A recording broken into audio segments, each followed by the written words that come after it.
Next जो question है, question number 24। This is once again from NEET, जो PYQs हैं 2026 के फॉर फिजिक्स। अब इस क्वेश्चन में दिया है कि जो टेम्परेचर है एक मेटालिक स्फेयर का of radius r, that is increased by small amount delta T.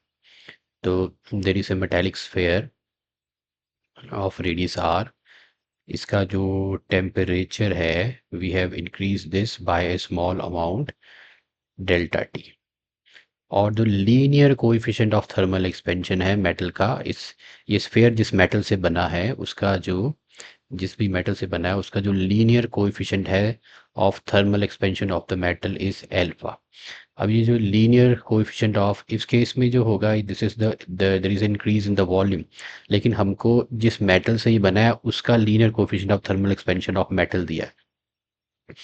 तो सबसे पहले you should know what is the linear coefficient of thermal expansion. So linear coefficient of thermal expansion, it is the change in length per unit original length per degree rise in temperature. Means अगर मान लो इसका अगर हम temperature बढ़ाते हैं तो इतनी इतनी इसकी लेंथ बढ़ जाती है। Let's say this is the change in length और ये थी ओरिजिनल लेंथ। तो जब हम चेंज इन लेंथ को, this is the change in length divided by the length per degree rise in temperature, this is called the linear coefficient of thermal expansion of this metal। जिस metal से ये sphere बना है। Okay, ये आपको दिया है, ये alpha is this according to the definition.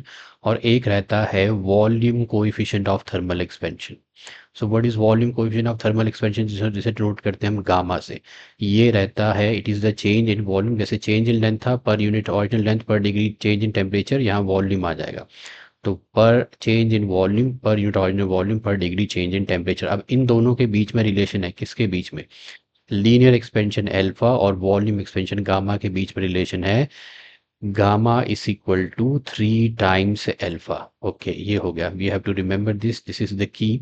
अब हम आ जाते हैं वापस, coming back to the question. Question में देखो इनिशियल वॉल्यूम है बिकॉज इज ए स्फेयर, तो इनिशियल वॉल्यूम हो जाएगा this 4/3 pi r cube। r is the radius, this is the relation we are going to use। increase in volume, तो देखो temperature rise करने पे इंक्रीज इन वॉल्यूम, अगर इतना इतना वॉल्यूम बढ़ेगा, this much is the volume increased, तो ये वॉल्यूम जो है directly proportional to original volume है। जितना ज़्यादा ओरिजिनल वॉल्यूम होगा उतना ही चेंज इन वॉल्यूम भी होगा, और जितना ज़्यादा चेंज इन टेम्परेचर होगा उतना ही ज़्यादा चेंज इन वॉल्यूम भी होगा। इन दोनों को कंबाइन किया, दोनों को कंबाइन करते हैं 1 और 2 को, तो आपको मिलेगा ये। प्रोपोर्शनल का साइन हटाया तो यहाँ पे कोएफिशिएंट है जिसे हम बोलते हैं, यही जो कोएफिशिएंट है this is called the volume coefficient of thermal expansion gamma. तो ये हम यहाँ पे यूज करेंगे, ये आ गया गामा। और गामा तो आपको दिया नहीं है, लेकिन we know that gamma is 3 times alpha. So change in volume हो जाएगा आपका, सो चेंज इन वॉल्यूम, अब मैं वैल्यू सब्स्टिट्यूट करूंगा, वी नॉट की वैल्यू सब्स्टिट्यूट कर दी और गामा की वैल्यू सब्स्टिट्यूट कर दी अल्फा। 3 और 3 कट गया, तो change in volume is 4 πr³ alpha into delta T in terms of linear expansion of the metal आ गया। So 4 πr³ alpha into delta T, third जो है इसका करेक्ट ऑप्शन है। Thank you for watching.